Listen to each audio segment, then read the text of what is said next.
Byline Audio. Hello and welcome to the Byline podcast from the Byline Times. It's what the papers don't say, what radio doesn't report, and what telly doesn't tell you. My name's Adrian Goldberg, and this time, India's pushback against populism. Nationalist leader Narendra Modi's BJP party has failed to secure its predicted landslide victory in the world's largest election. More than 600 million people took part. As we speak, the votes are still being counted. Modi may well win a third term as Prime Minister, but if he stays in power, the chances are it will only be with support from other parties. His government has been condemned inside and outside India for fostering sectarian violence, especially against Muslims, and there were fears that if he had secured a large enough majority, he would have changed the constitution to make India a Hindu state rather than a secular one. Let's speak now to Amog Dar Sharma. Amog is a departmental lecturer at Oxford University, the author of the forthcoming book, The Backstage of Democracy, India's Election Campaigns and the People Who Manage Them. Welcome then, Amog. We have to say, don't we, that as we speak, there is still some uncertainty, but it does seem very clear that the landslide that Modi was predicting for himself has not occurred. Absolutely. Firstly, thank you for having me. It's been a crazy set of 12 hours. No one was expecting these last 12 hours to pan out the way they have. And you're right that I have the Election Commission of India's website open in front of me, and there's still 18 seats for the BJP and 11 seats for the Indian National Congress, where there are leads which are yet to finalize as either wins or losses. So this is quite a surprising trend. But yes, the picture has crystallized. We are looking towards a picture where the BJP will have 240 seats out of the total 543 seats in the Indian Parliament. And the Indian National Congress, the second largest party, is just shy of 100 seats. It will probably be around 99 seats, might just cross over to that three-digit figure. And what were the key issues at stake in the election? I guess the key issues depended on which party you were asking. For Mr. Modi, this was primarily a plebiscite on his leadership. It has to be said that, now that the party hasn't done as well, they're trying to come up with different reasons, different explanations. Even in a lot of sympathetic mainstream media outlets, Narendra Modi's face is not on the television screens. It's somehow the party president who has somehow started appearing on our screens. But let us not forget, even for a second, that in the weeks of campaigning, it was very much about Mr. Modi. He very much personally, in speech after speech, in an interview after interview, made it about himself. And he was basically asking voters to decide and tell him whether they were happy with his style of governance in the last 5 years. So the BJP was certainly seeking a mandate to go ahead and further all the things they've done in the last 5 years, whether it was the revoking of the special status of Kashmir, what they did with the consecration of the Ram Temple in the city of Ayodhya, North India, and really move towards their conception of a Hindu India. Whereas for the opposition parties, the Grand Alliance, which had come together, this was primarily an election fought on simply the question of economic devastation, especially in the Indian countryside, but also in urban areas. Questions of unemployment, farmers' unrest, and those sort of economic bread and butter issues. Tell us a little bit more about the Ram Temple, because I think this is one of the key issues that goes to the heart of why people, certainly outside of India, but also Muslims within India, were deeply suspicious of Modi. Absolutely. So the entire Ram Temple controversy really centers on a city called Ayodhya in the state of Uttar Pradesh, which is the largest province in North India. And the controversy, and I can only do a bit of a justice in the time that I have here, but the short version of this goes like this, that Ayodhya in Hindu mythology is considered to be the birthplace of Lord Ram, which is a central devotional figure for Hindus. It is believed that the Mughal Emperor Babur demolished a temple that used to stand in Lord Ram's honor, and instead he built a mosque there in the 16th century. In 1992, after years of mobilizing around it, a lot of Hindu nationalist organizations, at the helm of which was the BJP, which is the political arm of the Hindu nationalist movement, led a campaign which eventually led to the demolition of the Babri Mosque in December 1992. And since that period of 30 years, since 1992, earlier this year, finally the Supreme Court of India greenlit the construction of a Ram temple in Ayodhya, which was personally consecrated in the ceremony by Narendra Modi and other BJP leaders. The reason why Ayodhya is so central to understanding this entire story is that it is closely tied to the rise of the BJP. The Ayodhya movement is exactly when BJP emerges from being just a marginal party in the Indian parliament to being one of India's largest parties. The entire movement, which was the Rath Yatra, which led to the demolition of the Babri Mosque, is one that Narendra Modi was, in an organizational capacity, quite closely associated with. And it's important on this day of the election result because a lot of the hopes that the BJP was spinning for getting a clear mandate, for crossing that 400 plus seat mark, was in the hopes that the Hindu voters of the country will reward it for having finally built a Ram temple in Ayodhya. Actually, this could not be far from the truth because the constituency of Faizabad, where Ayodhya lies, is one constituency where the BJP has lost. And I have to say that, anyone who I'm turning to discuss election results with, everyone is astounded that Faizabad is one constituency where the BJP has lost, and not just by a few hundred or thousands of votes. It's a substantial defeat for the BJP, and that is really the writing on the wall. Yeah, so this was such a symbolic place then for Hindu nationalists, for the BJP, and they lose a seat there. What sense can we make about that? I prefaced this podcast with the headline, "A Pushback Against Populism." Is this an example of that? I would certainly say that this is a pushback against populism. Let's not forget that BJP is the largest party currently in Indian parliament, so it's clearly sitting on a substantial vote base, and substantial vote base we were enamored by the populist rhetoric that Mr. Modi represents. So certainly this problem is not going to evaporate overnight. But what is so heartening about this result is that we see a democratic opening. We see an opening in which institutions of the country can push back against the majority onslaught that we've seen in the last 10 years.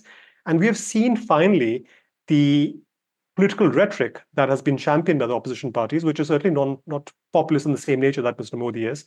And that too is now equally part of the discussion point. So that is certainly something worth celebrating.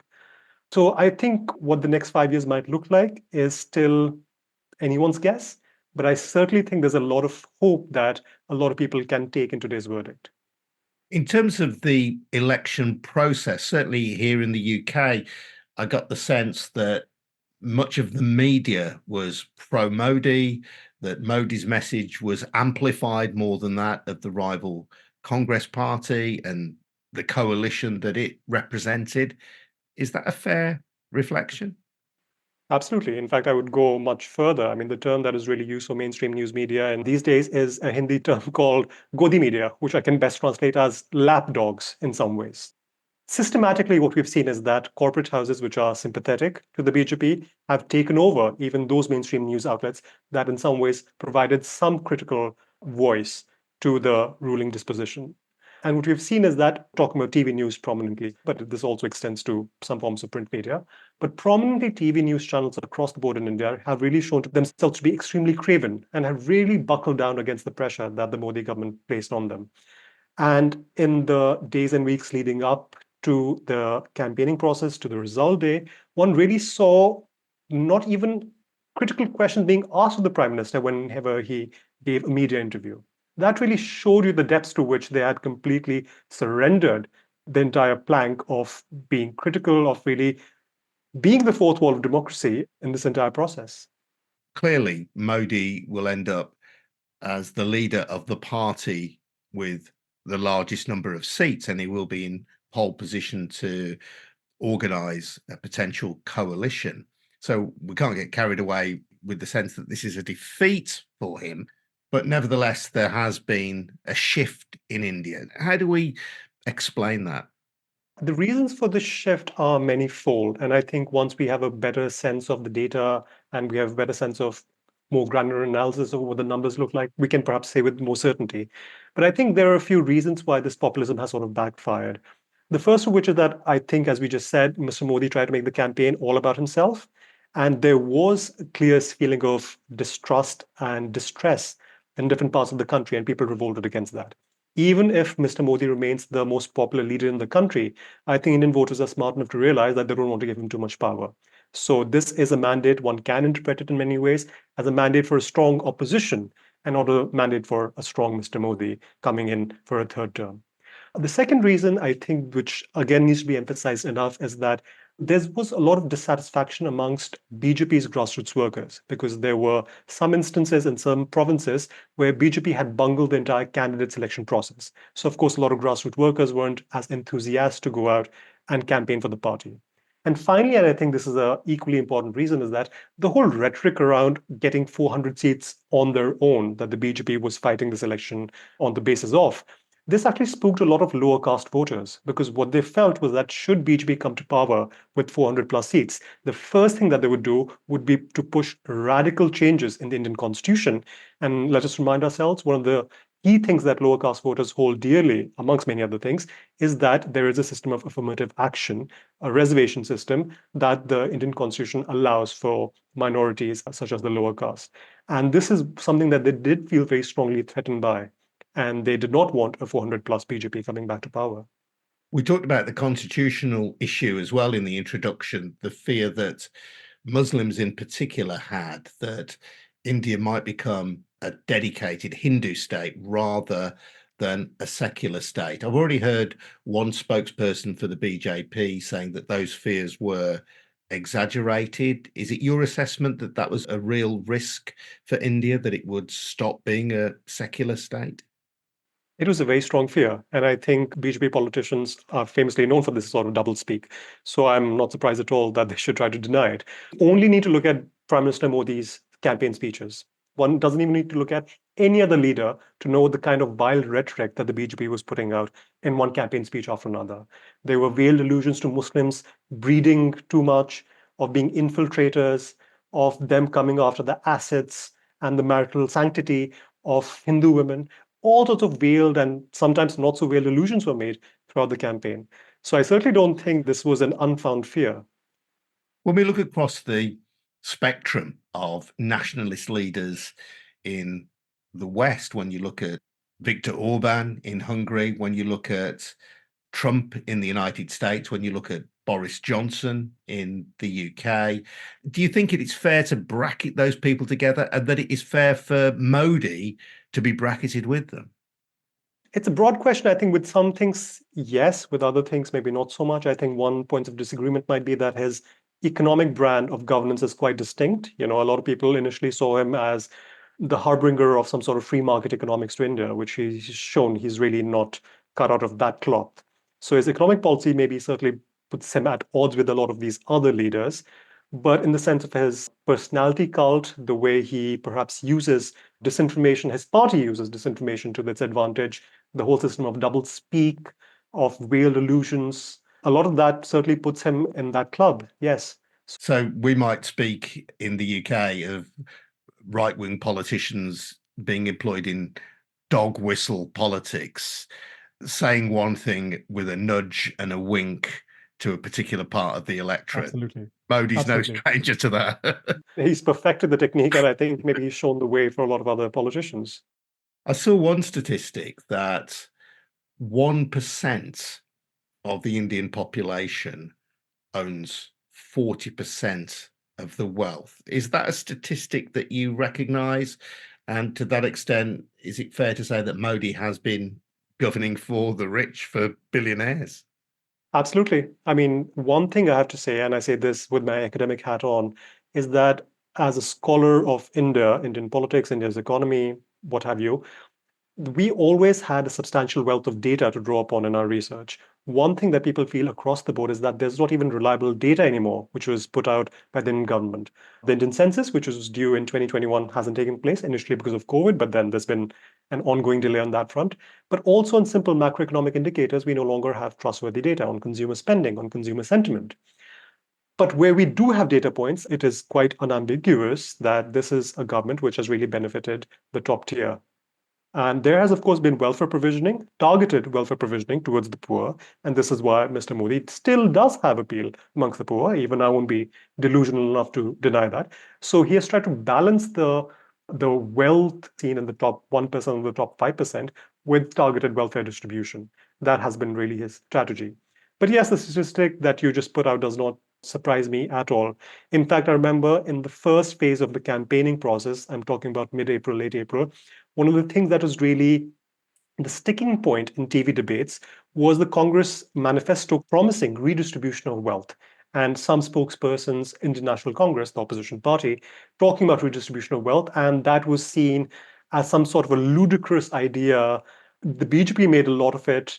I know a lot of mainstream English news anchors made a lot of it, that this is a hard left turn of the Indian National Congress that's going to backfire. But I think a lot of that has just today been seen to be complete nonsense. Obviously, there are many people of Indian heritage living in the UK, and many people, not just of Indian heritage, but many Indian people who live in this country. What will this mean for the UK more generally? Does it indicate any geopolitical shift which impacts upon Britain, or is it simply just of interest to anyone who cares about the world around them? Geopolitics is perhaps a more tricky answer because one really needs to see what sort of a coalition emerges out of this result. NDA might still be in power. That is the coalition that is led by the BJP. But there are just too many moving parts this evening for us to really have a firm sense of what that might look like. But you're quite right. The Indian diaspora and the South Asian diaspora as a whole has been quite active. Indian diaspora in particular still maintains quite a strong political interest in what happens back home. I think in different ways, since we're just exactly 1 month away from the UK elections, what sort of reverberations would have, I'm not so sure, but I think what it has done is that it has galvanized a section within the Indian diaspora, which is always critical of Mr. Modi, but which was perhaps not as vocal in its criticism. It was often seen as fringe. We have seen some unfortunate instances of the kind of polarization that is in India come to the UK. I'm thinking, of course, of the Leicester riots against skirmishes, which again took place a few weeks back. It is certainly my hope that those sort of things will not happen again, because I think what one really saw with the rise of Mr. Modi in the last 10 years and his vision of strong Hindu India was that certain of those fringe elements felt emboldened living here in the UK. Maybe I'm being too optimistic here, but it's my feeling that if Mr. Modi has been cut to size as a result of this verdict today, the same fringe elements will also feel far less emboldened to replicate that model back in the UK. And it's a heartening day for anybody who cares about democracy. India obviously is the world's largest democracy by population, and it shows that even if you have a populist nationalist leader appealing very directly to a particular majority in a country, sometimes those people will push back. There is a point at which people say, enough is enough. We want to live in a country where all voices are heard, not just one particular voice. Absolutely. And I think if I could just add one more thing, I've said a lot about how voters were thinking, the way voters were calculating. I think equally we must give credit to the India Alliance, which was really in the opposition, and the Indian National Congress, which has really emerged as the second largest party in the Indian Parliament. In the past, a lot of commentators, and I include myself in this group, have been quite critical of the Indian National Congress, that has been feckless, that its leader, Rahul Gandhi, has really been a part-time politician. I think a lot of abuse, some of it justified, has been thrown his way. But I have to say that the Indian National Congress has, in some ways, had the humility to enter into this coalition, accept and contest far fewer seats than it has ever done in the past, despite being the grand old party of India's independence. It has had the humility to come together in this alliance with other opposition parties in the interest of saving India's democracy. It's not something that I think most parties would have been willingly been able to do. So I think we must also give credit where credit is due. The opposition has done and has fought this campaign against all odds stacked against it. Financial odds, odds against mainstream media. So I think that one of the things we must also credit them with is this tooth and nail fight that they've fought really hard. Amog, it's been really interesting to speak to you. Thank you so much for your time. That's Amog Dar Sharma. Amog's book, The Backstage of Democracy, India's Election Campaigns and the People Who Manage Them, will be out before too long. If you want to support our work on this podcast, please consider taking out a subscription to the Byline Times. It's our fantastic monthly newspaper, and it contains content that you can't read anywhere else, as well as the best of our online offerings. And don't forget as well, Byline Audio is expanding. Do check out bylineaudio.com for more fantastic listening content. This has been a We Bring Audio production by me and Harvey White in Birmingham. We'll see you again very soon. Cheers now. Bye-bye.